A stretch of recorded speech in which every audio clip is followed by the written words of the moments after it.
So you're telling me the guys that made Stranger Things are now making a Death Note live action series?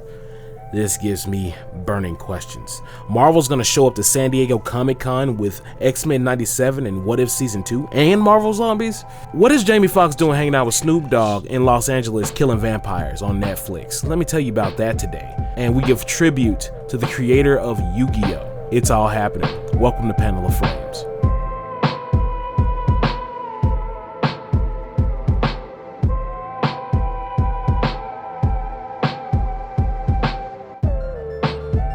Welcome back to Panel of Frames. This is your host, Foxx, your ferocious Fox himself. Last episode, we were talking about Thor: Love and Thunder. I gave my non-spoiler thoughts on that. There's a spoiler thoughts coming.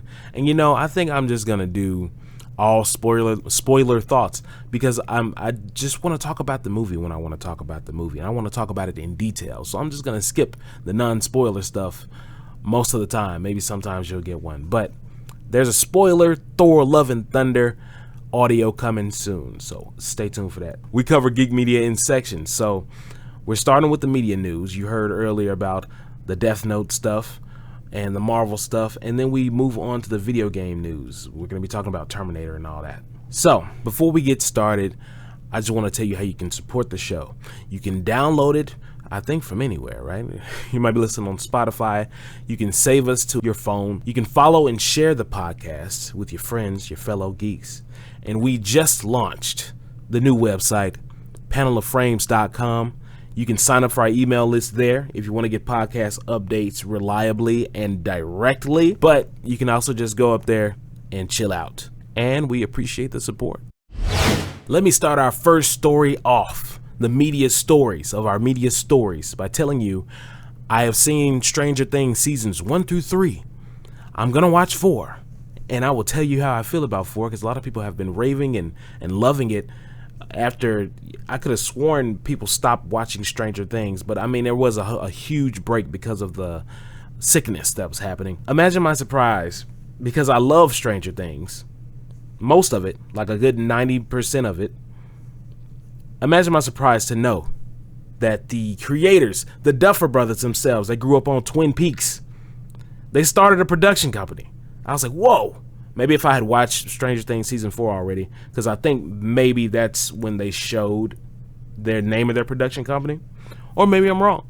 But they have a production company called Upside Down Pictures, like the Upside Down in Stranger Things, obviously. The Duffer Brothers started the production company, and this is what they said: to create the kind of stories that inspired them growing up. So the current productions they have are Stephen King's The Talisman. I guess that's a Stephen King book, another one that I haven't read. And they're doing that with Steven Spielberg and Paramount Television. They're doing a Stranger Things stage play. A stage play, not based off any particular season. I think it's going to be a new story. And an untitled Stranger Things spinoff. Like this, they have a story idea and they're hiring other people to see it through. And they also have a new original series, apparently. So they are very busy. The Duffer Brothers are very busy. In the middle of all of this, they come through and they say, y'all know what? Y'all know what else we want to do? What else you want to do, Duffer Brothers? What y'all feel about Light Yagami? I'm like, Light Turner? You mean Light Turner? Netflix already tried to do something like this. Are you sure that you want to do this? They want to make a Death Note series, live action series. Now, Death Note is one of my favorite anime series. Okay, I have not read the manga, but I'm going to collect the manga.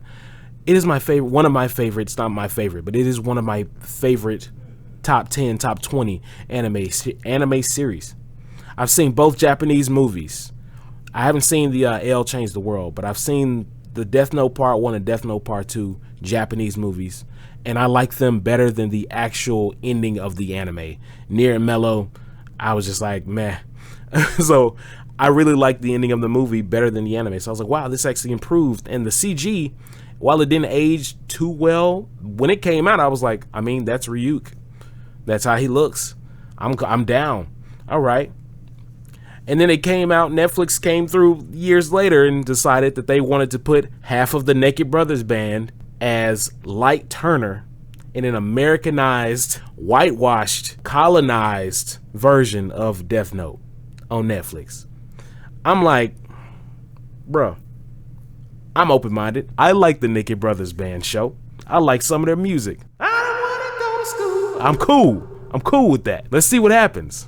It didn't happen, bro. It was bad. It was bad.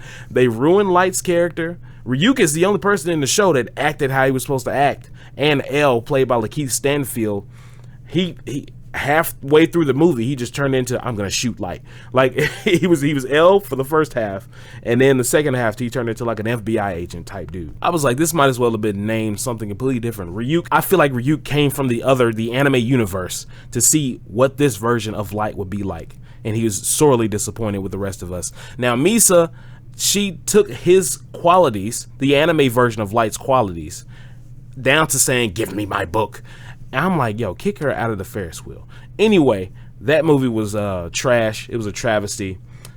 It had some cool scenes, but overall, it was just misguided completely. The American movie did nothing that the Japanese movie did well, honestly. So I hope the Duffer Brothers can create an amazing series, because it'll work. It'll work it'll work better than a movie. As far as anime, you know, because anime is already a series, so, and manga, it's already a series. It's bit by bit. So this has a lot of potential, especially coming from the Duffer Brothers. And since Netflix is hell bent on making anime live actions for some reason. For our next story, we have something I'm very, very excited about. Marvel Animation is going to be showing up at San Diego Comic-Con. I hope they release some trailers, because the rest of us need some. We pay for Disney Plus too, okay? Most of us. The rest of us need some. Let me know that my investment is going towards something great. You know, Marvel said, okay, we're gonna come to San Diego Comic-Con, and we're bringing XMen '97. I'm like, yo, okay. What are you gonna tell me about this? What is the story of this? Did the X-Men in Doctor Strange 2, was he the one from the animated series? I hope not, because then we're going to have some problems for real. What if season 2? I don't know what to think about this one, but I really want them, to go hard with What If season 2. It needs to be way crazier than season 1, bro. It needs to take more chances than season 1, and don't feel the need to connect things, or, you know, I just want an anthology show. You ain't got to connect them and they got to fight a big bad at the end. That's cool if you do it right, but you have to make sure you do it right. I mean, we got Michael B. Jordan, Killmonger, fighting against, was it Ultron? Just eternally somewhere. I don't know how we reconcile that. So I am curious to see what you guys do. I hope these products, because this marketing is great for these shows. Like, I know they're going to have a great trailer, but is the product going to live up to the marketing? Please, if you're going to get us hyped up, Disney, please live up to this. Because I just watched the ending of Miss Marvel, which I wasn't going to do before recording this, but I just watched the ending of Miss Marvel, and I'm not going to tell you, but man, I was like, do you know how long I've been waiting to hear you say that word? Y'all could not say that. And I know where you're going now. I know now because you said that word. It's great. It's great. But now they really have to go crazy after this. They cannot, this little tiptoeing that Phase 4 has been doing, you got to stop that. We need some consequences. We got half of the 1/16 of a celestial just hanging out in the North Pole or wherever he was coming out of the water. We just got a celestial have this marble celestial body just hanging out. Looks like a whole statue somewhere on Earth, and nobody's talking about it. It's just weird. You have to put some consequences for this. Marvel Zombies is what they're bringing to the SDCC. Now, I didn't expect this quick. I know they said, oh, it's rumored to be in development a long time ago, and then I guess they officially announced it, kind of. But to see that they've gotten development done, they have work done to show at SDCC. Now, I don't know how far it is, and I doubt that we're gonna see it, because, you know, I'm just in Tennessee sitting around. I ain't got time to fly to San Diego to see some trailers. Yeah, maybe one day I will. But what I have to say about Marvel Zombies, Disney, Marvel, you have to bring the gruesome. You have to bring the nasty, the gruesome. you got close in What If Season 1 with some of those episodes with the zombies. You got kind of close, but you need to just dip on in there all the way. Maybe not all the way. Maybe, okay, don't don't Punisher Max it, but it needs to be TV 14, TVMA, maybe not TVMA. If it's TVMA, it needs to be a light TVMA. They're probably not going to do that, but at least TV 14. It needs to be like, this could be on Adult Swim. That's how it needs to feel. And I don't know if that's y'all's vibe, but this is Marvel Zombies. This ain't straight up the MCU. It doesn't have to be. So it's time to start playing. It's time to stop. It's time to stop playing around and start playing with what you got. I just can't wait to see it. If we see anything, because I don't get to go to San Diego. For our third story, we got Jamie Foxx, Snoop Dogg, and Dave Franco teaming up to kill vampires on Netflix. And that honestly should be the end of the story. But the more I dug, the funnier it got. This movie is going to be out this year on Netflix. It's called Day Shift. And it takes place in Los Angeles. They're hunting vampires. Not just hunting vampires because to survive. You know, we need to survive because we're humans. They're hunting vampires for money. They're getting paid to take out the vamps and take the tooth, the teeth, the teethus to where they need to take it. The fight scenes in the trailer, they look pretty good from the trailer. Now, it could be really bad when in the movie. We don't know. But in the trailer, they look great. I'm like, okay, this looks satisfyingly violent. I'm glad it's not in theaters because it does look cheap. But the camera movements, okay, cool. And this is why. It's produced by Chad Stahelski. We talked about Chad Stahelski last week. He's the director of all the John Wick movies, and he is directing Ghost of Tsushima, the movie, or the series, I forget, I think it's a movie. And he was Brandon Lee's stunt double on The Crow. So he's producing this movie. He's hired pretty much JJ Perry to direct it, and he is also a stuntman. What has this man done, JJ Perry? This is where it got funny when I started digging. He was Lyndon Ashby's stunt double for Johnny Cage on the original Mortal Kombat movie. That's not where it ends for him in Mortal Kombat, because he was Cyrax, Scorpion, and Noob Saibot in Mortal Kombat Annihilation. Ain't that great? He's and of all the ones he's been in, he has also been Sub-Zero in Mortal Kombat Conquest, the TV show. Do you remember the TV show? He was Sub-Zero. The TV show from back in the day that's been syndicated now. So, wow, he's been a lot of ninjas. He was in Duckman. You remember the Duckman cartoon they used to show on Comedy Central at 1:30 in the morning? He played a ninja in the season 2, episode 1 of Duckman and went uncredited. So this is who's directing this movie. He's got way more credits than that too. He's been stuntman for many other things. We'll see. In the trailer, I didn't know Megan Good was in it until I saw the trailer. Her fine. Anyway, Dave Franco looks like he's just playing a kind of goofy type of character. But I just wanted to let you guys know that was happening. That Jamie Foxx and Snoop Dogg were going to be killing vampires on Day Shift.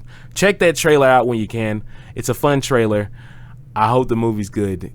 I hope it's I feel like it'll be worth at least one watch. I mean, Snoop Dogg took out a Gatling gun and just started shooting in the trailer. So I'm hoping we got some more stuff like that.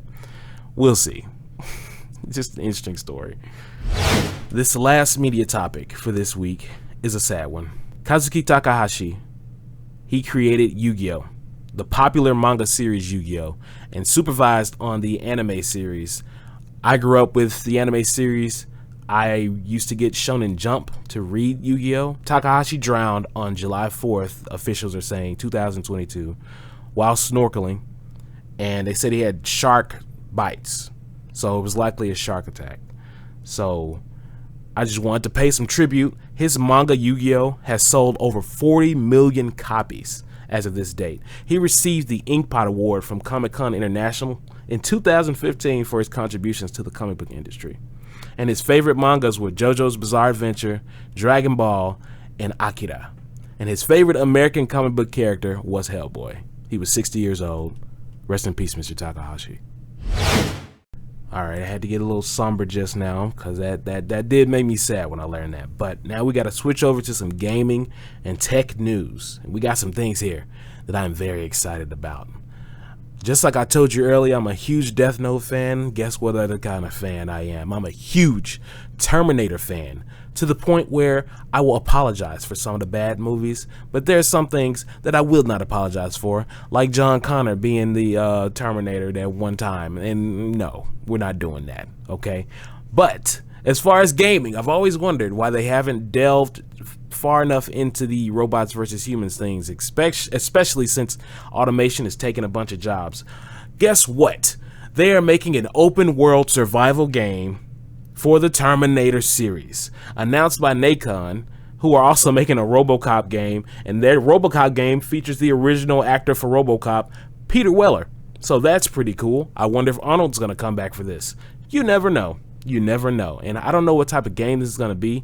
Apparently it's really, really early in development, but it takes place between Judgment Day and the birth of John Connor's resistance movement, when humans were being exterminated. You play as nuclear survivors, I think, apparently, because all this is in the air because it's still kind of in development. I looked into Nacon because I never heard of them. I'm out of touch with a lot of the modern video game companies, only to find out that Nacon is not quite a modern video game company. Nacon is a French company, and they used to be named Big Ben Interactive. They've been around since 1981. Since 1981. So I definitely was not expecting that. Their first game was 2002's Cannon Spike for the Sega Dreamcast. Nacon, what they do now, they not only make video games, but they mostly publish them now. They own studios that have made games like Call of Cthulhu, World Rally Championship, and Greedfall. I've heard of Greedfall and Call of Cthulhu, but not WRC, but apparently it's a racing game that a lot of people play. By the way, I bet you James Cameron will come out and say that this is the real Terminator 3, because he's done that with every Terminator thing that has come out since after Terminator 2. It'll be out for PC and all consoles, even the Switch, in the distant future. Very Terminator. The next gaming topic, our last gaming topic, Rockstar is killing major themed content updates for Red Dead Online to focus on GTA 6. Is it the death of Westerns again? What's happening? So they're moving more development resources to GTA so they can exceed players' expectations and fix the next entry to be the best it can possibly be.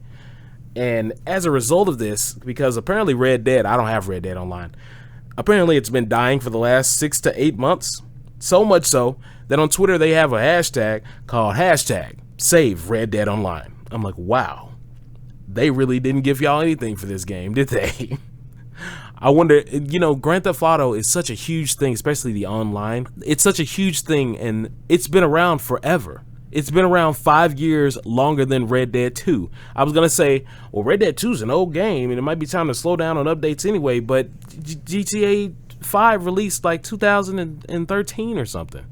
So that was 5 years before Red Dead, way before. And GTA Online is still receiving major expansions, I guess because there's major money spent. I'm twisted on this one because both the games were $60 for the most part. Is it just that modern urban settings are more cathartic to play in than a Western setting?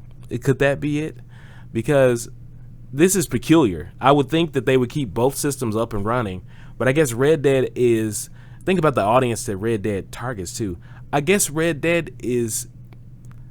What do you do in that game? You can't build stables, can you? You can't... like I said, I haven't played it. You can't build stables or have crew. I think you can have crew members, but you can't do what you can do in GTA. GTA is just a more versatile idea because it's a city, and they have aliens sometimes and all this other stuff. Red Dead had zombies once. That's the extent of what you can do in Red Dead, so it kind of makes sense. But at the same time, I'm a little bummed for the Red Dead players. And yet Grand Theft Auto is just receiving more support, even on the next entry that isn't out yet. But hey, I'm holding out hope for y'all.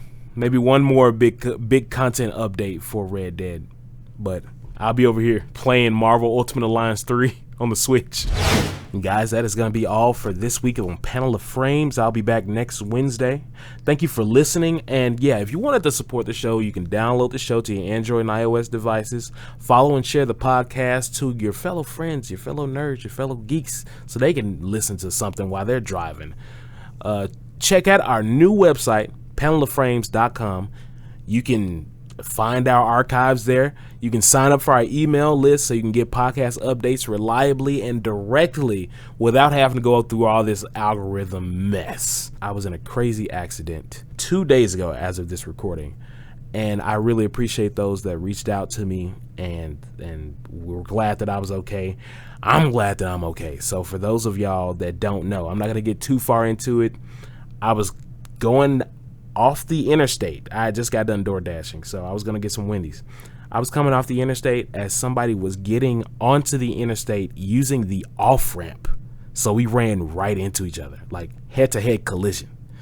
And I slowed down as much as I could, and they listen, y'all, I'm not gonna say exactly where it was, okay, but it's crazy because there's a long hill, and even then, if you're going the wrong way, if nobody's coming, there's a middle part where you have to get off and where you can keep on going onto the interstate. There's a middle part where you can stop at and like do a U-turn, like finagle a U-turn. But she made it all the way past that. So she was booking it in the wrong way. Imagine like turning into the wrong lane while you're driving and it's just cars coming at you. That's what she did. Very grateful to still be here to record this podcast. Anything can happen. Yo, treasure life. And it is a big deal to me, but I've always imagined what would I do in that situation. I've always asked myself that question, and I did what I did, which was slow down and block your face and neck. So yeah, that's one of my worst fears, guys, and it happened. But anything can happen on any day at any time, and I always say that to myself every week, and I will continue to say that to myself every week because now I have an example. So, hey, do what you need to do so you can do what you want to do, because as far as we know, we only get one of these. So, like I said, the next episode will be out Wednesday for the news. We're going to be doing an audio commentary for the last Ms. Marvel episode on tomorrow, Thursday. So you can come through for that. Man, you get to hear my reaction to the word that they said. So you can watch that on Disney Plus and line it up, sync it up with me, and that'll be golden. Appreciate you guys. It's been Foxx with Panel of Frames. Stay crimson.